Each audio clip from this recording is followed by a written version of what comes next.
Hi, ನಾನು Sandeep from tech in Kannada. ನಾವು ಈ ಟೆಕ್ ಇನ್ ಕನ್ನಡ ಚಾನಲ್ನ ಶುರು ಮಾಡಿ ಇನ್ನೊಂದು 2-3 ತಿಂಗಳಲ್ಲಿ 10 ವರ್ಷ ಕಳೆಯುತ್ತೆ. 10 ವರ್ಷ. ನಾವು ಈ ಚಾನಲ್ ಶುರು ಮಾಡಿದಾಗ ರೆಡ್ಮಿ 1S ಅಂತ ಒಂದು ಫೋನು, 6,000 ರೂಪಾಯಿ ಫೋನು. ಆ ಫೋನಿನ ಫ್ರಂಟ್ ಕ್ಯಾಮ್ರಾಯಿಂದ ಈ ಚಾನಲ್ನಲ್ಲಿ ವಿಡಿಯೋ ಮಾಡೋಕ್ಕೆ ಶುರು ಮಾಡಿದ್ದು. ಈಗ ಇಲ್ಲಿವರೆಗೂ ಬಂದು ನಿಂತಿದೆ. ಎಲ್ಲ ಯೂಟ್ಯೂಬರ್ಸ್ಗೂ ಕ್ರಿಯೇಟ್ರಿಗೂ ಒಂದು ಡ್ರೀಮ್ ಇರುತ್ತೆ, ಅವ್ರದ್ದೇ ಆದಂಥ ಒಂದು ಸ್ಟುಡಿಯೋ ಮಾಡ್ಕೋಬೇಕು ಅಂತ. ನಂದು ಆ ಒಂದು ಕನಸು ಕೂಡ ಈಗ ಕೆಲವು ತಿಂಗಳ ಮುಂಚೆ ನೆರವೇರ್ತು. ನಾವೀಗ ಅದೇ ಸ್ಟುಡಿಯೋದಲ್ಲಿದ್ದೀವಿ. ಇದ್ರದ್ದು ಸ್ಟುಡಿಯೋ ಟೂರ್ ಕೂಡ ಆಲ್ರೆಡಿ ಅಪ್ಲೋಡ್ ಮಾಡಿದ್ದೀವಿ. ನೋಡಿಲ್ಲ ಅಂದ್ರೆ ನೋಡ್ಕೊಂಬನ್ನಿ.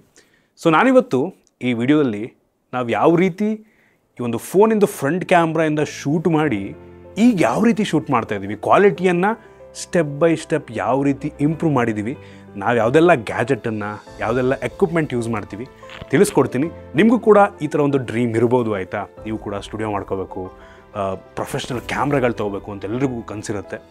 ಸೊ ನೋಡಿ, ನಿಮಗೂ ಕೂಡ ಒಂದು ಸಣ್ಣ ಇನ್ಸ್ಪಿರೇಷನ್ ಸಿಗ್ಬೋದು. ಬನ್ನಿ, ಡೈರೆಕ್ಟಾಗಿ ನನ್ನ ಹತ್ರ ಇರುವಂಥ ಎಲ್ಲ ಎಕ್ವಿಪ್ಮೆಂಟು, ನಾವು ಹೆಂಗೆ ಶೂಟ್ ಮಾಡ್ತೀವಿ, ಯಾವುದೆಲ್ಲ ಲೈಟ್ಸ್ ಯೂಸ್ ಮಾಡ್ತೀವಿ, ಯಾವುದೆಲ್ಲ ಕ್ಯಾಮ್ರಾ ನಮ್ಮ ಹತ್ರ ಇದೆ, ಯಾವುದೆಲ್ಲ ಲೆನ್ಸ್ ಇದೆ, ಕಂಪ್ಯೂಟರ್ ಯಾವುದಿದೆ, ಎಷ್ಟು ಖರ್ಚಾಗುತ್ತೆ, ಪ್ರತಿಯೊಂದನ್ನು ಕೂಡ ತಿಳಿಸ್ಕೊಡ್ತೀನಿ. ಮೊದಲನೇದಾಗಿ ನೋಡ್ತಾ ಇದ್ದೀರಾ, ಇದೆ ಸ್ಟುಡಿಯೋ ನಮ್ಮದು.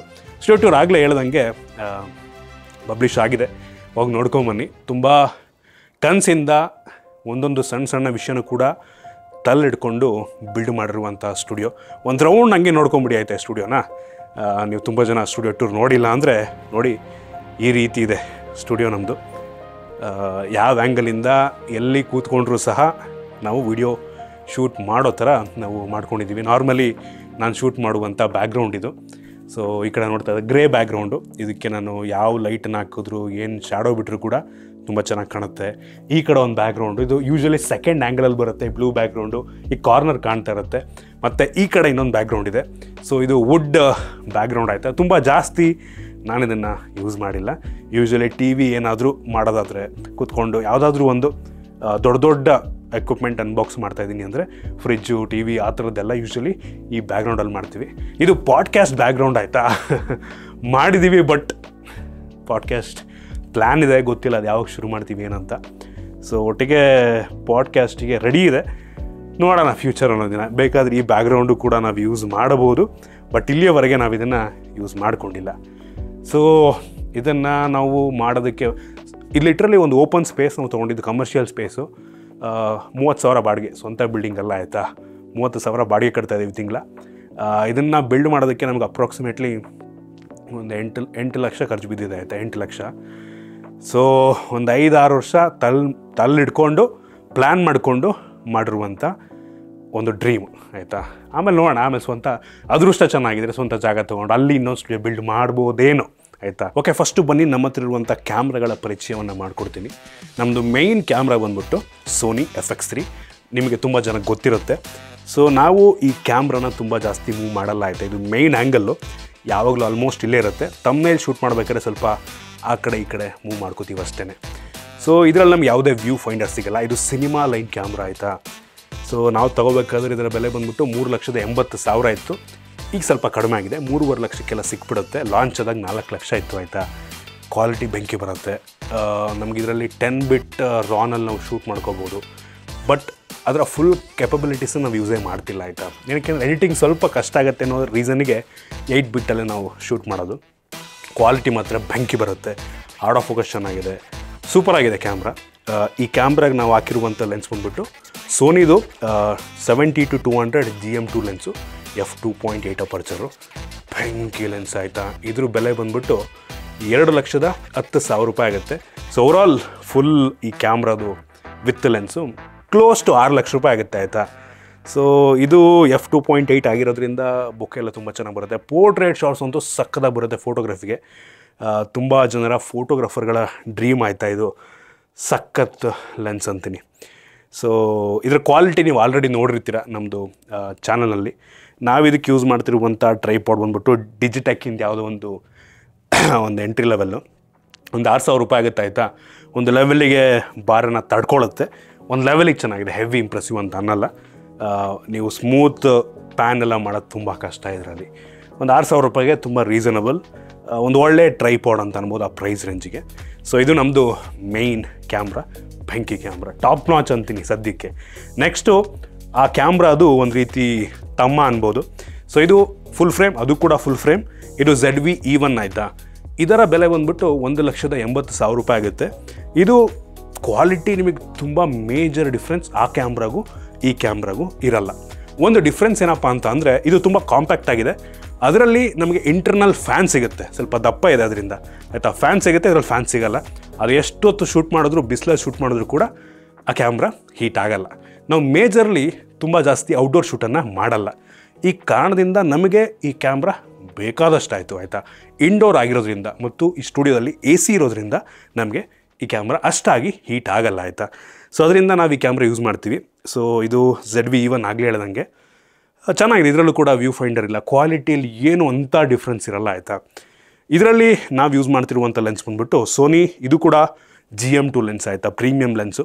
ಸೊ ಇದು 24-70 f2.8.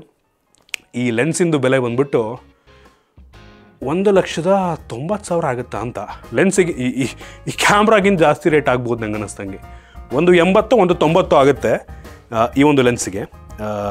ಏನಕ್ಕೆ ಅಂದರೆ ಆಬ್ವಿಯಸ್ಲಿ f2.8 ಮತ್ತು 24-70 ಆಗಿರೋದ್ರಿಂದ GM ಲೆನ್ಸ್ ಆಗಿರೋದ್ರಿಂದ ಸ್ವಲ್ಪ ಎಕ್ಸ್ಪೆನ್ಸಿವು. ಸೊ ಇದ್ರದ್ದು ಓವರ್ ಆಲ್ ಕಾಸ್ಟು 18-36 ಹತ್ತಿರ 3.5 ಲಕ್ಷ, 3,70,000-80,000 ರೇಟ್ ಆಗುತ್ತೆ. ಸೊ ನಾವು ಇದರಲ್ಲಿ ಯೂಸ್ ಮಾಡ್ತಿರುವಂಥ ಟ್ರೈಪಾಡ್ ಬಂದ್ಬಿಟ್ಟು ಸಖತ್ತು, one of the premium tripod. ಒಂದು ಲೆವೆಲಿಗೆ ಪ್ರೀಮಿಯಮ್ಮು, ಇದಕ್ಕಿಂತ ಎಕ್ಸ್ಪೆನ್ಸಿವ್ ಸಿಗುತ್ತೆ. ಈ ಇಮೇಜ್ ಅಂತ ಆಯಿತಾ. ಈ ಟ್ರೈಪಾಡ್ ರೇಟ್ ಮೋಸ್ಟ್ಲಿ 11,000-12,000 ಇರ್ಬೋದು. ಇದು ಟ್ರೈಪಾಡು ಸಖತ್ತಾಗಿದೆ, ಸ್ಮೂತ್ ಪ್ಯಾನಿಂಗ್ ಎಲ್ಲ ಆರಾಮಾಗಿ ಮಾಡ್ಬೋದು. ಬೆಂಕಿದೆ ಮಾತ್ರ, ಒಳ್ಳೆ ಕ್ವಾಲಿಟಿ, ಲೈಟ್ ವೇಟ್, ತುಂಬ ಲೈಟ್ ವೇಟ್ ಕೂಡ ಇದೆ ಆಯಿತಾ. ಹೆವಿ ವೆಯ್ಟು ಇದೆ ಅನ್ನಂಗಿಲ್ಲ, ತುಂಬ ಲೈಟ್ ವೇಟ್. ಅದಕ್ಕೆ ಕಂಪೇರ್ ಮಾಡಿಕೊಂಡ್ರೆ ತುಂಬ ಲೈಟ್ ವೇಟ್ ಇದೆ. ಕ್ವಾಲಿಟಿ ಕೂಡ ತುಂಬ ಇಂಪ್ರೆಸಿವ್ ಆಗಿದೆ ಆಯಿತಾ. ಸೊ ಇದ್ರದ್ದು ಹೆಡ್ ಇದೆ ಅಲ್ವಾ, ಇದಂತೂ ತುಂಬ ಸ್ಮೂತಾಗಿ ಪ್ಯಾನ್ ಎಲ್ಲ ನಾವು ಮಾಡ್ಕೋಬೋದು.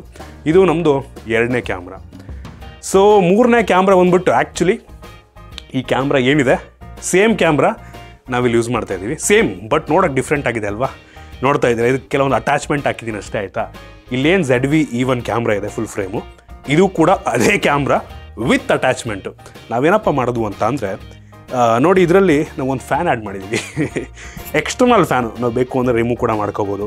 ಇಲ್ಲಿ USB ಪ್ಲಗ್ ಮಾಡಿಬಿಟ್ಟು ನಾವು ಫ್ಯಾನ್ ಆನ್ ಮಾಡ್ಕೋಬೋದು. ಈ ಕಡೆ ಹ್ಯಾಂಡಲ್ ಹಾಕಿದ್ದೀನಿ ಮತ್ತು ಇದಕ್ಕೆ ಒಂದು ಕೇಜ್ನ ಕೂಡ ಹಾಕಿದ್ದೀನಿ ಕ್ಯಾಮ್ರಾಗೆ. ಸೊ ಎಕ್ಸ್ಟ್ರಾ ಅಟ್ಯಾಚ್ಮೆಂಟಿಗೆ ನನ್ನ ಹತ್ರ ಒಂದು 20,000 ಆಯಿತು ಅಂತ. ಇದಕ್ಕೆ 20-25,000 ಅಟ್ಯಾಚ್ಮೆಂಟಿಗೆ ಆಗಿದೆ. ನೋಡಿ ಎಷ್ಟು ಪ್ರೊಫೆಷ್ನಲಾಗಿ ಕಾಣುತ್ತೆ ಆ ಕ್ಯಾಮ್ರಾ. ನೋಡಿ ಈ ಕ್ಯಾಮ್ರಾ ಹೆಂಗಿದೆ, ಸೇಮ್ ಕ್ಯಾಮ್ರಾ, ಇವೆರಡು ಒಂದೇ. ಈ ಬಾಡಿ ಮೇಲೆ ಇದ್ರ ಮೇಲೆ ನಾವು ಈ ಅಟ್ಯಾಚ್ಮೆಂಟ್ ಮಾಡಿರೋದು. ಸೊ ಇದಕ್ಕೂ ಕೂಡ ಆಗಲಿ ಹೇಳ್ದಂಗೆ ಸೇಮ್ 1,80,000 ಆಗುತ್ತೆ ಈ ಒಂದು ಕ್ಯಾಮ್ರಾಗೆ ZV-E1. ಅದಕ್ಕೆ 20,000-25,000 ರೂಪಾಯಿಂದ ಎಕ್ಸ್ಟ್ರಾ ಅಟ್ಯಾಚ್ಮೆಂಟ್ ಹಾಕಿದ್ದೀವಿ. ನಾನು ಈ ಕ್ಯಾಮ್ರಾದಲ್ಲಿ ಯೂಸ್ ಮಾಡ್ತಿರುವಂಥ ಲೆನ್ಸ್ ಬಂದ್ಬಿಟ್ಟು sigma lens, same 24-70 f2.8 lens ಆಯಿತಾ. ಸೊ ಇದರ ಬೆಲೆ ಬಂದ್ಬಿಟ್ಟು ಹತ್ತಿರ 90,000ರಿಂದ 1,00,000 ರೂಪಾಯಿ ಆಗುತ್ತೆ. ಆ ಒಂದು GM2 ಸೋನಿ ಲೆನ್ಸಿಗೂ ಇದಕ್ಕೂ ತುಂಬ ಮೇಜರ್ ಡಿಫ್ರೆನ್ಸ್ ಇಲ್ಲ ಆಯಿತಾ. ಕ್ವಾಲಿಟಿಯಲ್ಲಿ, ಪ್ರೈಸಲ್ಲಿ ತುಂಬ ಡಿಫ್ರೆನ್ಸ್ ಇದೆ ಆಯಿತಾ. ಅದು ನೀವು ಕಾಂಪ್ರಮೈಸ್ ಮಾಡ್ಕೊಳ್ಳೋದಕ್ಕೆ ಒಂದು ಪಿಕ್ಸೆಲ್ ಪಿ ಡಿಫ್ರೆನ್ಸನ್ನು ನೀವು ಕಾಂಪ್ರಮೈಸ್ ಮಾಡ್ಕೊಳ್ಳೋಕೆ ರೆಡಿ ಇದ್ದೀರಾ ಅಂದರೆ ಆರಾಮಾಗಿ ಈ ಸಿಗ್ಮಾ ಲೆನ್ಸನ್ನೇ ಪರ್ಚೇಸ್ ಮಾಡ್ಬೋದು. ಈ ಕ್ಯಾಮ್ರಾ ನನಗೆ FX3ಗಿಂತ ಈ ಕ್ಯಾಮ್ರಾದು ಅಟ್ಯಾಚ್ಮೆಂಟ್ ಎಲ್ಲ ಹಾಕಿ ನಾವೇನು ಮಾಡಿದ್ದೀವಲ್ವಾ, ಇದು ನನಗೆ ಹೆವಿ ಯುನೀಕ್ ಅನ್ಸುತ್ತೆ. ನೋಡಿ ಹೆಂಗಿದೆ, ಕೈಲಿ ಇಟ್ಕೊಂಡ್ರೆ ನಜಿ ಬೀಸ್ಟ್ ಅನಿಸುತ್ತೆ. ಸಿನಿಮಾ ಕ್ಯಾಮ್ರಾ ಅಂತ ಅನ್ಸಲ್ವ, ನೋಡಿ ಹೆಂಗಿದೆ.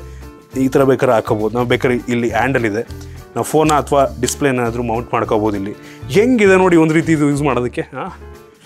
ಬೆಂಕಿಲ್ವಾ? ಯಾವುದೋ ಸಿನಿಮಾ ಕ್ಯಾಮ್ರಾನ, ಮೂವಿ ಶೂಟ್ ಮಾಡೋ ಕ್ಯಾಮ್ರಾನ ಅಂತ ಅನಿಸುತ್ತೆ.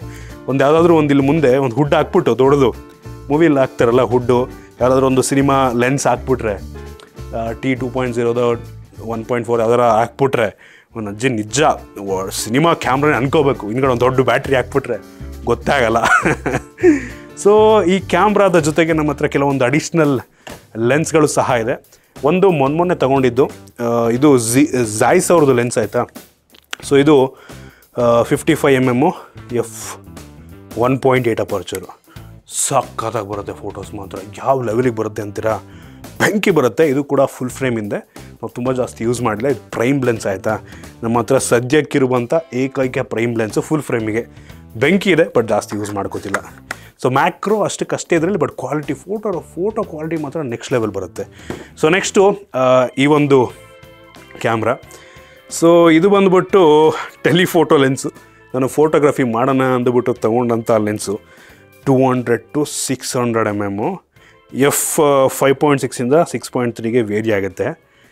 ಇದು ನೋಡ್ರಪ್ಪ, wild life photographers entry level ಈಗ ಶುರು ಮಾಡಬೇಕು ಅಂತ ಅನ್ಕೋತಾ ಇದ್ದೀರಾ ಅಂದರೆ ಒಂದು ಬೆಸ್ಟ್ ಕ್ಯಾಮ್ರಾ ಆಗುತ್ತೆ, ಬೆಸ್ಟ್ ಲೆನ್ಸ್ ಆಗುತ್ತೆ. ಸೊ ಇದರ ಬೆಲೆ ನಂಗೆ ಅನ್ನಿಸ್ತಂಗೆ 1.5 ಲಕ್ಷ ಆಗುತ್ತೆ. ನಂಗೆ ಅನ್ನಿಸ್ತಂಗೆ ಇದಕ್ಕೆ 1.5 ಲಕ್ಷ ರೂಪಾಯಿ. ನಾವು ಇದನ್ನು ಔಟ್ಡೋರಲ್ಲಿ ಹಳೆ ಸ್ಟುಡಿಯೋಲಿದ್ದಾಗ ರೀಲ್ ಮಾಡೋದಕ್ಕೆ ಯೂಸ್ ಮಾಡಿ, ಇದರಲ್ಲಿ ರೀಲ್ ಮಾಡೋಕ್ಕೆ ಯೂಸ್ ಮಾಡ್ತೇವೆ. ತುಂಬ ದೂರ ಇಟ್ಬಿಟ್ಟು ಎರಡನೇ ಆ್ಯಂಗಲಲ್ಲಿ ಫುಲ್ಲು ಬ್ಯಾಕ್ಗ್ರೌಂಡ್ ಬ್ಲರ್ ಆಗುತ್ತೆ. ಹಿಂದ್ಗಡೆ ಏನೋ ಬ್ಯಾಕ್ಗ್ರೌಂಡ್ ಚೆನ್ನಾಗಿಲ್ಲ, ಕೆಟ್ಟದಾಗಿದೆ ಅನ್ನೋ ಟೈಮಲ್ಲಿ ನಾವು ಇದನ್ನು ಹಾಕೊಂಬಿಟ್ರೆ ಬ್ಯಾಕ್ಗ್ರೌಂಡ್ ಏನೂ ಕಾಣೋದೇ ಇಲ್ಲ. ಆ ಲೆವೆಲ್ಲಿಗೆ ಬೋಕೆ ಎಫೆಕ್ಟ್ ಬರುತ್ತೆ. ಸೊ ಇದು ಇನ್ನೊಂದು ಲೆನ್ಸು. ಇಷ್ಟು ನಾವು ಸದ್ಯಕ್ಕೆ ಯೂಸ್ ಮಾಡ್ತಿರುವಂಥ ಲೆನ್ಸ್ಗಳು. ಇದು ಬಿಟ್ಟರೆ ನಾವು ಯೂಸ್ ಮಾಡ್ತಿರುವಂಥ 2 ಮೈಕು, ಒಂದು DJI ಮೈಕು, 2 ಕೂಡ ವೈರ್ಲೆಸ್ಸು, ಮತ್ತು ಇನ್ನೊಂದು ಯಾವ ಕಂಪ್ನಿ ಇದು, ಹಾಲಿಲ್ಯಾಂಡಿಂದು ಆಲ್ರೆಡಿ ಹಾಕ್ಕೊಂಡಿದ್ದೀನಿ. ಸೊ ಹಾಲಿಲ್ಯಾಂಡ್ ವೈರ್ಲೆಸ್ ಮೈಕು, ಇವೆರಡು ಮೈಕನ್ನು ಸದ್ಯಕ್ಕೆ ಯೂಸ್ ಮಾಡ್ತಾಯಿದ್ದೀವಿ. ಮತ್ತು ND ಫಿಲ್ಟರ್ ಇದೆ. ಬಿಸಿಲಲ್ಲಿ ನಾವು ಶೂಟ್ ಮಾಡ್ಬೇಕಾದ್ರೆ ಈ ಒಂದು ND ಫಿಲ್ಟ್ರನ್ನ ನಾವು ಯೂಸ್ ಮಾಡ್ಕೋತೀವಿ. ಸೊ ND ಫಿಲ್ಟ್ರು ಹೆಂಗೆ ಕೆಲಸ ಮಾಡುತ್ತೆ ಅಂದರೆ ನೋಡಿ, ಈ ಲೈಟ್ ಕಾಣ್ತಿದೆ ಹೆಂಗೆ ನಿಮಗೆ. ಸೊ ನಾನು ಡಾರ್ಕು ಕಡಿಮೆ ಮಾಡ್ಬೋದು ನೋಡಿ. ND ಫಿಲ್ಟ್ರು ವಿತೌಟ್, ನೋಡ್ತಾ ಇದ್ದೀರಾ, ಕಾಣ್ತಾ ಇಲ್ವಾ, ವಿತೌಟ್ ಅಪರ್ಚರು ಶಟರ್ ಸ್ಪೀಡನ್ನು ಕಾಂಪ್ರಮೈಸ್ ಮಾಡದ ರೀತಿ ನಾವು ಔಟ್ಡೋರ್ನಲ್ಲಿ ಬಿಸಿಲಿರೋ ಟೈಮಲ್ಲಿ ಈ ND ಫಿಲ್ಟ್ರ್ ಮುಖಾಂತರ ನಾವು ಶೂಟ್ ಮಾಡ್ಬೋದು. ಇದು ವೇರಿಯಬಲ್ ND ಫಿಲ್ಟ್ರ್ ಆಯಿತಾ. ಸೊ ಸಖತ್ತಾಗಿ ಬರುತ್ತೆ. 2-in-1 ಇದು ನಂಗೆ ಅನ್ನಿಸ್ತಂಗೆ. ಇದಕ್ಕೆ ನಂಗೆ ಅನ್ನಿಸ್ತಂಗೆ 9,000. ಇದಕ್ಕೆ ಹೆವಿ ಎಕ್ಸ್ಪೆನ್ಸಿವ್. 2-in-1 ಆಗಿರೋದ್ರಿಂದ ನಂಗೆ ಅನ್ನಿಸ್ತಂಗೆ ಇದು ND ಫಿಲ್ಟ್ರ್ ರೀತಿಯಲ್ಲೂ ಕೆಲಸ ಮಾಡುತ್ತೆ, ಮತ್ತು ಇನ್ನೊಂದು UV ಫಿಲ್ಟ್ರ್ ಏನೋ ಇನ್ನೊಂದು 2 ರೀತಿಯಲ್ಲೂ ಕೆಲಸ ಮಾಡುತ್ತೆ ಒಟ್ಟಿಗೆ. ಸೊ ನಂತರ ನಾವು ಯೂಸ್ ಮಾಡುವಂಥ ಲೈಟ್ಸ್ಗಳ ಪರಿಚಯವನ್ನು ಮಾಡಿಕೊಡ್ತೀನಿ ಬನ್ನಿ. ಫಸ್ಟು ಈ ಲೈಟಿಂದನೇ ಶುರು ಮಾಡೋಣ. ಸೊ ಇದು ಗೋಡಾಕ್ಸಿಂದು, ಗೋಡಾಕ್ಸ್ SL152. ಇದರಲ್ಲಿ ಯಾವುದೇ ಬ್ಲೂಟೂತ್ ವೈಫೈ ಇಲ್ಲ. ನಾವು ಅವ್ರ ರಿಮೋಟ್ ಇದೆ, ಒಂದು ಹಳೇದಿದು ಸ್ವಲ್ಪ. ಸೊ ಆ ರಿಮೋಟ್ ಮುಖಾಂತರನೇ ಕಂಟ್ರೋಲ್ ಮಾಡಬೇಕಾಗತ್ತೆ. ಸೊ ಇದರ ಬೆಲೆ ಬಂದುಬಿಟ್ಟು ಸೌಂಡ್ ಅಷ್ಟಾಗಿ ಬರೋಲ್ಲ, ಬೇಕು ಅಂದರೆ ಮ್ಯಾನ್ಯಲಿ ಸೌಂಡ್ ಆಫ್ ಕೂಡ ಮಾಡ್ಕೋಬೋದು. ಇದ್ರ ಬೆಲೆ ಮೋಸ್ಟ್ಲಿ 28,000 ಇದೆ ಆಯಿತಾ. ನಾನು ತೊಗೊಂಡಾಗ 28,000. ಸೊ ಇದಕ್ಕೆ ಹಾಕಿರುವಂಥ ಡಿಫ್ಯೂಸರ್ ಬಂದುಬಿಟ್ಟು ಮೋಸ್ಟ್ಲಿ 3,000 ರೂಪಾಯಿ ಆಗುತ್ತೆ ಗೋಡಾಕ್ಸಿಂದನೇ. ವಿತ್ ಗ್ರಿಡ್ಡನ್ನು ಕೂಡ ಹಾಕಿದ್ದೀನಿ ನಾನು. ತುಂಬ ಅಂದರೆ ಈ ಕಡೆ ಎಲ್ಲರೂ ಶೂಟ್ ಮಾಡ್ಬೇಕಾದ್ರೆ ಇದನ್ನು ಯೂಸ್ ಮಾಡ್ಕೋತೀವಿ. ಈ ಕಡೆ ಬೇರೆ ಲೈಟ್ಸ್ಗಳಿದೆ. ಸೊ ಇದು ಬಂದ್ಬಿಟ್ಟು ಅದಕ್ಕಿಂತ ಸ್ವಲ್ಪ ಜಾಸ್ತಿ ಪವರ್ ಇರುವಂಥ ಲೈಟು, ಗೋಡಾಕ್ಸಿಂದು SL203 ಅಂತ. ಇದು 35,000 ರೂಪಾಯಿ ಆಗುತ್ತೆ ನಂಗೆ ಅನ್ನಿಸ್ತಂಗೆ. ಇದು ಬ್ಲೂಟೂತ್ ಎಲ್ಲ ಸಪೋರ್ಟ್ ಇದೆ, ಸ್ಮಾರ್ಟ್ಫೋನೆಲ್ಲ ಕಂಟ್ರೋಲ್ ಮಾಡ್ಬೋದು. ಇದಕ್ಕೂ ಅಲ್ಲೇನಿದೆ ಸೇಮ್ ಡಿಫ್ಯೂಸರ್ನ ಹಾಕಿದ್ದೀವಿ. ಸೊ ನಮಗೆ ವಿತ್ ಗ್ರಿಡ್ ಬರುತ್ತೆ, ಬ್ಯಾಕ್ಗ್ರೌಂಡಿಗೂ ಲೈಟ್ ಎಲ್ಲ ಎಕ್ಸ್ಪೋಸ್ ಆಗೋಲ್ಲ. ಇದರಲ್ಲಿ ನೋಡಿ ಟ್ರೈಪಾಡ್ ಕಾಣ್ತಿದೆ ಅಲ್ವಾ, ಇದು ನಾರ್ಮಲ್ ಟ್ರೈಪಾಡ್ ಅಲ್ಲ, ಹೆವಿ ಟ್ರೈಪಾಡು. ಅಲ್ಲೂ ಸೇಮ್ ಇದೆ. ಇದು ಮೋಸ್ಟ್ಲಿ ಒಂದು ಟ್ರೈಪಾಡ್ಗೆ ಮೋಸ್ಟ್ಲಿ 3,000 ಆಗುತ್ತಾ ಅಂತ. Heavy tripod. ಇಷ್ಟು ದೊಡ್ಡ ಲೈಟ್ ಹಾಕ್ತಿದ್ದೀವಿ ಅಂತಂದರೆ ತಡ್ಕೊಳ್ಳೋದೇ ಇಲ್ಲ. ಸಣ್ಣ ಟ್ರೈಪಾಡೆಲ್ಲ ಮುಂಚೆ ಯೂಸ್ ಮಾಡಿದ್ದೀನಿ, ಮುರ್ಕೊಂಡು ಹೋಗ್ತವೆ. ಅದಕ್ಕೆ ಒಂದು ಸ್ಟ್ರಾಂಗ್ ಟ್ರೈಪಾಡನ್ನು ಹಾಕಿಟ್ಟಿದ್ದೀವಿ. ಹಾಗಂತ ಈ ಟ್ರೈಪಾಡ್ ಬಗ್ಗೆ ಮಾತಾಡಿಲ್ಲ, ಈ ಕ್ಯಾಮ್ರಾ ಇತ್ತಲ್ಲ. ಸೊ ಈ ಟ್ರೈಪಾಡು ಡಿಜಿಟೆಕ್ ಅವ್ರದೇ. ಮೋಸ್ಟ್ಲಿ 4,000-4,500 ರೂಪಾಯಿ ಆಗುತ್ತೆ. ಇದು ಸುಮಾರಾಗಿದೆ, ಕಾಂಪ್ಯಾಕ್ಟಾಗಿ ಫುಲ್ ಮಡಿಸ್ಬಿಟ್ರೆ ಇಷ್ಟು ಸಣ್ಣ ಆಗುತ್ತೆ. ಅದೊಂದು ಪ್ಲಸ್ ಪಾಯಿಂಟ್ ಅಷ್ಟೇ. ಇನ್ನು ಈ ಲೈಟು, ಸೊ ನೋಡ್ತಾ ಇದ್ದೀರಾ, ಇದು ಗೋಡಾಕ್ಸ್ SL100D ಅಂತ. ಸೊ ಇದು ಸೈಲೆಂಟ್ ಇಲ್ಲ, ಹೆವಿ ನಾಯ್ಸ್ ಮಾಡುತ್ತೆ. ಫ್ಯಾನ್ ಆಫ್ ಮಾಡೋ ಆಪ್ಷನ್ ಸಹ ಇಲ್ಲ. ಆ ಮೊದಲನೇದು ಎರಡೇನು ಲೈಟ್ ತೋರಿಸ್ತದೆ, ಅದರಲ್ಲಿ ಫ್ಯಾನ್ ಆಫ್ ಮಾಡ್ಬೋದು. ಇದರಲ್ಲಿ ಆಪ್ಷನ್ನೇ ಇಲ್ಲ. ಇದಕ್ಕೆ ನಂಗೆ ಅನ್ನಿಸ್ದಂಗೆ 12,000 ರೂಪಾಯಿ ಆಗುತ್ತೆ ಲೈಟಿಗೆ. ಈ ಲೈಟಿಗೆ 12,000, 12 ಅಲ್ಲ ಸಾರಿ 14,000 ಇದು ಲೈಟು. ಈ ಒಂದು ಡಿಫ್ಯೂಸರ್ ಇದೆ ಅಲ್ವಾ, ಇದು ವಿತ್ ಗ್ರಿಡ್ ಬರುತ್ತೆ. ನೀವು ನಂಬಲ್ಲ, ಇದಕ್ಕೆ 6,000 ಗುರು. Heavy expensive. ಏನಕ್ಕೆ ಇಷ್ಟೊಂದು ದುಡ್ಡು ಅಂತ ಗೊತ್ತಿಲ್ಲ. ಶಾಕ್ ಆಯಿತು ಮೊನ್ನೆ ತೊಗೊಳಕ್ಕೆ ಹೋದಾಗ. ಇದಕ್ಕೆ 6,000 ರೂಪಾಯಿ ಕೊಡಬೇಕು. ಈ ಲೈಟ್ಸ್ ಹೇಳ್ತೀನಲ್ಲ, LED ಲೈಟ್ಸ್ಗಳು ಹೆವಿ ಎಕ್ಸ್ಪೆನ್ಸಿವ್. ನಮ್ಮ ಹತ್ರ ಇನ್ನೊಂದು ಲೈಟ್ ಇದೆ, ಇಲ್ಲಿ ನೋಡಿ, ಇಲ್ಲಿ ಬನ್ನಿ, ಇಲ್ಲಿ ತೋರಿಸ್ತೀನಿ. ಇದು ಕೂಡ ಡಿಜಿಟೆಕ್ಕಿಂದು. ಸೊ ಇದಕ್ಕೆ ಮೊನ್ನೆ ಒಂದು ಶ್ಯಾಡೋ ಲೈಟ್ ಇದು ಬರೋದನ್ನು ಹಾಕಿದ್ದೀವಿ ನೋಡಿ. ನಾವು ಇಲ್ಲಿ ನೋಡಿ, ಇಲ್ಲಿ ಶ್ಯಾಡೋ ಕಾಣುತ್ತೆ, ಇಲ್ಲಿ ಒಂಥರ ವಿಂಡೋ ಥರ ನೋಡ್ತಾ ಇದ್ದೀರಲ್ವ, ವಿಂಡೋ ಥರ ಶ್ಯಾಡೋ ಬರುತ್ತೆ. ಬ್ಯಾಕ್ಗ್ರೌಂಡು ತುಂಬ ನ್ಯಾಚುರಲ್ ಅನಿಸುತ್ತೆ. ಏನೋ ಪಕ್ಕದಲ್ಲಿ ಕಿಟಕಿ ಇದೆ, ಕಿಟಕಿಯಿಂದ ಬಿಸಿಲು ಬೆಳಕು ಈ ರೀತಿ ಬೀಳ್ತಾ ಇದೆಯಾ ಅನ್ನೋ ಒಂದು ರೀತಿ ಅನಿಸುತ್ತೆ. ಇದೇನಿಲ್ಲ, ಜಸ್ಟ್ ಅಟ್ಯಾಚ್ಮೆಂಟ್ ಆಯಿತಾ. ನಾವು ಮಾಮೂಲಿ ಲೈಟಿಗೆ ಈ ಅಟ್ಯಾಚ್ಮೆಂಟ್ ಹಾಕಿರೋದು. ಸೊ ಈ ಲೈಟಿಗೆ ಸೇಮ್ ಅದೇ ಥರ ಲೈಟ್ ಇದು. ಇದಕ್ಕೆ 6,000 ರೂಪಾಯಿ ಆಗಿದೆ ಡಿಜಿಟೆಕ್ಕಿಂದು. ಇದು ಮುಂದ್ಗಡೆ ಇರುವಂಥದ್ದು ಸಹ ಅಟ್ಯಾಚ್ಮೆಂಟು. ಇದು ಕೂಡ ಡಿಜಿಟೆಕ್ಕಿಂದನೇ. ಇದಕ್ಕೂ ಹತ್ತಿರ 6,000-6,500 ರೂಪಾಯಿ ಆಗುತ್ತೆ. ಸೊ ಟೋಟಲ್ 12,000 ರೂಪಾಯಿ ಕಾಸ್ಟ್ ಆಗುತ್ತೆ ಇದು. ಸೊ ಟೋಟಲಿ ವರ್ತ್ ಇಟ್ಟು. ಮೊನ್ನೆ ತೊಗೊಂಡಿದ್ದು ನಮ್ಮ ಎಡಿಟರ್ ಒಬ್ಬರು ಹೇಳಿದ್ರು ತಗೋಬೇಕು ಅಂತ. ತೊಗೊಂಡಿದ್ದಕ್ಕೆ ಟೋಟಲಿ ಬರುತ್ತೆ, ಬೆಂಕಿ ಕ್ವಾಲಿಟಿ ಬರುತ್ತೆ ಮತ್ತು ಬ್ಯಾಕ್ಗ್ರೌಂಡು. ಸೊ ಇದಾದ ನಂತರ ನಮ್ಮ ಹತ್ರ ಇನ್ನೂ 2 ಲೈಟ್ ಇದೆ. ಹೆವಿ ಲೈಟ್ಸ್ಗಳು ಯೂಸ್ ಮಾಡ್ತೀವಿ ಮಾತ್ರ ನಾವು. ಸೊ ಇದು ಗೋಡಾಕ್ಸಿಂದು RGB ಲೈಟ್ ಆಯಿತಾ, LC 500R ಮಿನಿ ಸ್ಟಿಕ್ಕು ಆಯಿತಾ, LED ಸ್ಟಿಕ್ಕು. ಇದು RGB ವಿತ್ ವೈಟ್ ಲೈಟು.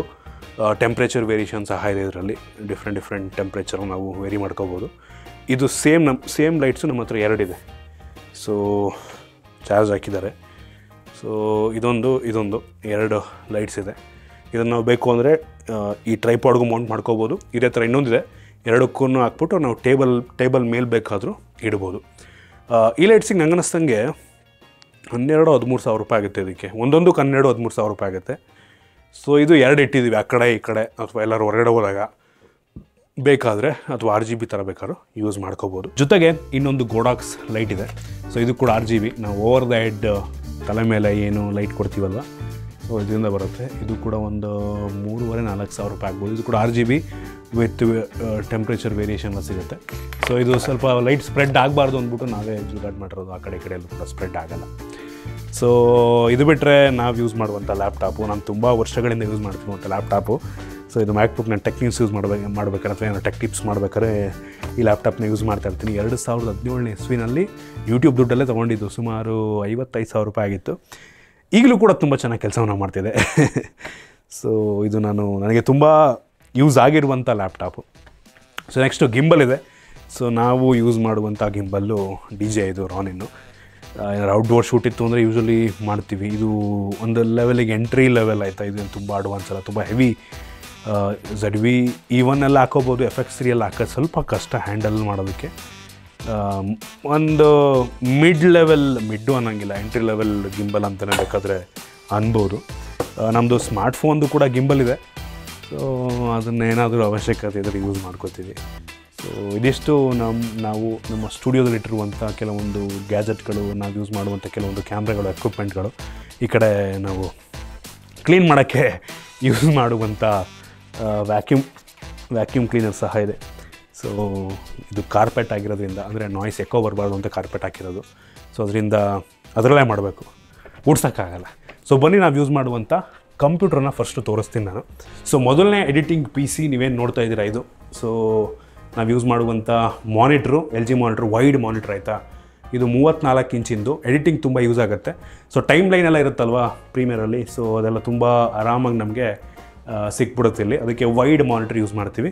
ಮತ್ತು ಇಲ್ಲಿರುವಂಥ PC ಇದು ನಂಗೆ ಅನ್ನಿಸ್ತಂಗೆ Intel i5 13th generation with RTX 4060 graphic card ಅನ್ಕೋತೀನಿ, 4060 ಅಂತ ಅನ್ಕೋತೀನಿ, ಮರ್ತೋಗ್ಬಿಟ್ಟಿದೆ ನನಗೆ. ಸುಮಾರು 1,10,20,000 ಆಗಿತ್ತು ಅನ್ಕೋತೀನಿ. ಇದಕ್ಕೆ 25,000 ಮಾನಿಟ್ರಿಗೆ. ಈ PC ಗೆ ಹತ್ತಿರ 120 ಆಗುತ್ತೆ. ಇಲ್ಲಿ ಎಡಿಟ್ ಮಾಡೋರು ಶೂಟ್ ಮಾಡ್ತಾಯಿದ್ದಾರೆ ಕ್ಯಾಮ್ರಾನ. ಸೊ ಇನ್ನು 2ನೇ PC, ಮೋಸ್ಟ್ ಪವರ್ಫುಲ್ PC ನಮ್ಮ ಸ್ಟುಡಿಯೋದಲ್ಲಿರೋದು. ಮಾನಿಟ್ರ್ ಸೇಮ್, ಇಲ್ಲೇನು ಮಾನಿಟ್ರ್ ಇದೆ ಅದೇ ಮಾನಿಟ್ರು, ಸೇಮ್ 25,000 ರೂಪಾಯಿ ಆಗುತ್ತೆ. ಇವ್ರು ಯೂಸ್ ಮಾಡುವಂಥ PC GB. So heavy powerful ಆಗಿರುವಂಥ Intel i9 13th generation PC ಆಯಿತಾ, ವಿತ್ RTX 3080 ಗ್ರಾಫಿಕ್ ಕಾರ್ಡ್ ಇದೆ. ಗ್ರಾಫಿಕ್ ಕಾರ್ಡ್ಗೆ ನಂಗೆ ಅನ್ನಿಸ್ದಂಗೆ 1.5 ಲಕ್ಷ ಆಗುತ್ತೇನೋ. ಸೊ ಓವರಾಲ್ ಈ PC ಗೆ ಸುಮಾರು ಒಂದು 3 ಲಕ್ಷ ಆಗುತ್ತೆ ನಂಗೆ ಅನ್ನಿಸ್ದಂಗೆ. ಮಾನಿಟ್ರು ಸೇರಿಸಿದ್ರೆ 3,25,000 ರೇಂಜ್ ಆಗಬಹುದು. ಸೊ ಹೆವಿ ಪ್ರೀಮಿಯಂ ಫ್ಲ್ಯಾಗ್ಶಿಪ್ ಲೆವೆಲ್ನ ಎಡಿಟಿಂಗ್ PC. ನೆಕ್ಸ್ಟು ನಾವು ಯೂಸ್ ಮಾಡ್ತೀವಿ ಒಂದು ಸಣ್ಣ ಮಾನಿಟ್ರು. ಯೂಶ್ವಲಿ ಎಲ್ಲ ಅಪ್ಲೋಡು ಎಲ್ಲ ಆಗುತ್ತೆ, ವಿಡಿಯೋ ಅಪ್ಲೋಡು ಅಥವಾ ಸಣ್ಣ ಪುಟ್ಟ ಎಡಿಟಿಂಗು ಎಲ್ಲ ಈ PC ಆಗೋದು. ನಂದು ಹಳೆ PC ಅದು, ತೊಗೊಂಡಾಗ ಹತ್ತತ್ರ 1 ಲಕ್ಷ. ಬಟ್ ಈಗ ಔಟ್ಡೇಟೆಡ್ ಆಗಿಬಿಟ್ಟಿದೆ, ಸ್ವಲ್ಪ ಪವರ್ ಕಡಿಮೆ ಆಗಿದೆ. ಸೊ ಅದಕ್ಕೂ ಆ ಟೈಮಲ್ಲಿ 1 ಲಕ್ಷ ಆಗಿತ್ತು. ನಾನು 1,20,000 ಆಗಿತ್ತು ಬಿಲ್ಡ್ ಮಾಡ್ಬೇಕಾದ್ರೆ. ಸೊ ನೆಕ್ಸ್ಟು ನಾನು ಯೂಸ್ ಮಾಡುವಂಥ PC ಸಣ್ಣ ಮಾನಿಟ್ರು. ಸೊ ನಾನು ಯೂಸ್ ಮಾಡ್ತಿರೋದು ಮೊನ್ನೆ ನಾನು ಅನ್ಬಾಕ್ಸ್ ಮಾಡಿದಂಥ ಮ್ಯಾಕ್ ಮಿನಿ. ಇದಕ್ಕೆ 60,000 ರೂಪಾಯಿ. ಸೊ ನನ್ನ ಕೆಲಸಕ್ಕೆ ಪ್ರೀಮಿಯರಲ್ಲಿ ಆರಾಮಾಗಿ ಎಡಿಟಿಂಗ್ ಎಲ್ಲ ಮಾಡ್ಕೋಬೋದು. ನನ್ನ ಕೆಲಸಕ್ಕೆ ಈಗ ಸದ್ಯಕ್ಕೆ ಬೇಜಾನಾಗಿದೆ. ಸೊ ನಾನು LGದು ಒಂದು ಹಳೆ ಮಾನಿಟ್ರ್ ಯೂಸ್ ಮಾಡ್ತೀನಿ. ಸೊ ಇದು ನಮ್ಮದು ಇನ್ನೊಂದು PC. ಈ ಕಡೆ ಪ್ರಿಂಟರ್ ಇದೆ, ಏನಕ್ಕಾದರೂ ಸ್ಕ್ರಿಪ್ಟ್ ಅದಿದೆ, ಏನಾದ್ರು ಪ್ರಿಂಟೌಟ್ ತಗೋಬೇಕು ಅಂದರೆ. ಇನ್ನು ಕಾವ್ಯ ಮೇಡಮ್ ಅವರು ಯೂಸ್ ಮಾಡುವಂಥ PC ಇಲ್ಲಿ ನೋಡಿ ಲ್ಯಾಪ್ಟಾಪ್ ಇದೆ. ಇವರಿಗೆ ಮ್ಯಾಕ್ಬುಕ್ಕೇ ಬೇಕಂತೆ, ಇಲ್ಲ ವರ್ಕ್ ಮಾಡಲ್ಲ, ಮ್ಯಾಕ್ಬುಕ್ಕೇ ಬೇಕು ಅಂದರು. ಸೊ 90,000 ರೂಪಾಯಿ ಮ್ಯಾಕ್ಬುಕ್ಕು ಆಫರಲ್ಲಿ ತೊಗೊಂಡಿದ್ದು, M2 ಮ್ಯಾಕ್ಬುಕ್ಕು. ಟೋಟಲಿ ಬರುತ್ತೆ, ಆಫರಲ್ಲಿ ಸಿಕ್ಕಿದ್ದು ಒಟ್ಟಿಗೆ. ಸೊ ಇವರು ಸ್ಕ್ರಿಪ್ಟಿಂಗು ಇಲ್ಲಿ ಮತ್ತು ಏನಾದರೂ ಬ್ರೀಫಿಂಗ್ ಇರುತ್ತೆ ಬ್ರ್ಯಾಂಡ್ಗಳದ್ದು, ಅದು ಇದು ಅಟೆಂಡ್ ಮಾಡೋದು ಎಲ್ಲದನ್ನು ಮಾಡ್ತೀರಲ್ಲ ಮೇಡಮ್? ಮ್ಯಾನೇಜರು. ಸೊ ಇದಿಷ್ಟು ನಾವು ಯೂಸ್ ಮಾಡುವಂಥ ಕೆಲವೊಂದು ಪಿ ಸಿಗಳ ಪರಿಚಯ.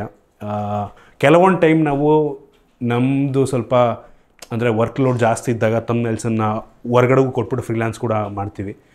ಸೊ ಅವಶ್ಯಕತೆ ಇರೋ ಟೈಮಲ್ಲಿ.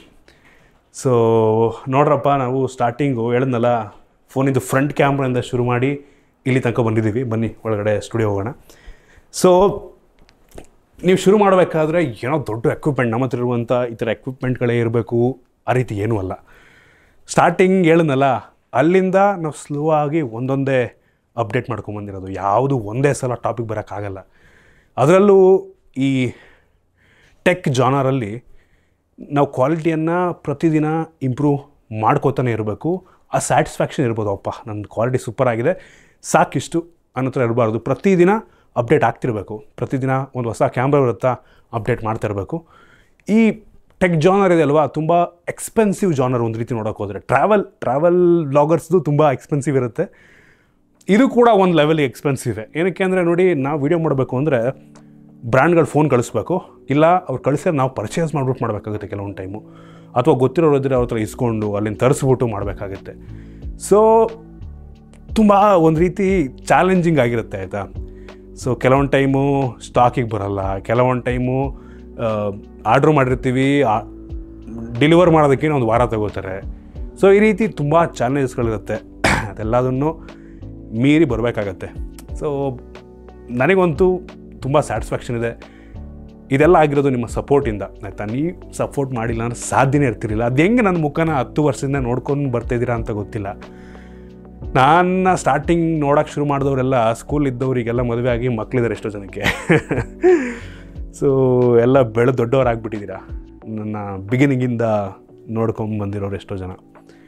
So thank you so much. ನಿಮ್ಮಲ್ಲಿ ತುಂಬ ಜನಕ್ಕೆ ಒಂದು ಡ್ರೀಮ್ ಇರ್ಬೋದು, ಏನೇನು ತಗೋಬೋದು ಕ್ಯಾಮ್ರಾಗಳನ್ನ, ಸ್ಟುಡಿಯೋನ ಯಾವ ರೀತಿ ಬಿಲ್ಡ್ ಮಾಡ್ಬೋದು, ಒಂದು ಐಡಿಯಾ ಬಂದಿರುತ್ತೆ ಅಂತ ಅನ್ಕೋತೀನಿ, ಆಯಿತಾ. ಸೊ ಐ ಹೋಪ್ ನಿಮಗೆ ಈ ವಿಡಿಯೋ ಇಷ್ಟ ಆಗಿದೆ ಅಂತ ಅನ್ಕೋತೀನಿ. ನಿಮ್ಗೆ ಇದ್ರ ಬಗ್ಗೆ ಏನಿಸ್ತು ಕಾಮೆಂಟ್ ಮಾಡಿ. ಯಾವ್ದಾರ ಒಂದು ಗ್ಯಾಜೆಟ್ ಬಗ್ಗೆ ಏನಾದ್ರು ಡೌಟ್ ಇದ್ದರೆ ಕಾಮೆಂಟ್ ಮಾಡಿ, ಆದಷ್ಟು ಉತ್ತರವನ್ನು ಕೊಡೋಕ್ಕೆ ಟ್ರೈ ಮಾಡ್ತೀನಿ. ಸಿಗೋಣ ಮತ್ತೆ ಮುಂದಿನ ವೀಡಿಯೋದಲ್ಲಿ.